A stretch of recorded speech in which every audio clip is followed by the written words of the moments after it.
43 vjet burg në total do të duhet të vuajë Emiliano Shullazi dhe grupi i tij me vendim të gjykatës së lartë. Vendimi i kësaj të mërkure i përket 3 të bashkëpandehurve të akuzuar për gjopvënie si grup i strukturuar kriminal në dëm të biznesmenit Ylvi Beqa. Emiliano Shullazi u dënua me 14 vjet heqje lirie, Endrit Qyqja dhe Endrit Zela me nga 10 vjet, ndërsa Blerim Shullazi me 9 vjet burg.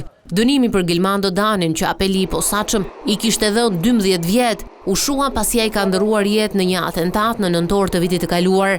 Rekursi në gjykatën e lartë ishte dorëzuar nga Shullazi dhe shokët e tij, por çështja nuk u arrit të fitohej. Ylvi Beqa në gjykatën e dikurshme të krimeve të rënda ka dëshmuar në vitin 2016 kundër Emiliano Shullazit, duke thënë se i kishte dhënë 550.000 euro para në dorë, po ashtu u detyrua që t'i falte Shullazit edhe 30% të ish hotel Volgës. Emiliano Shullazi sa kaq mbetet në qeli edhe për 2 dosje të tjera të SPAK.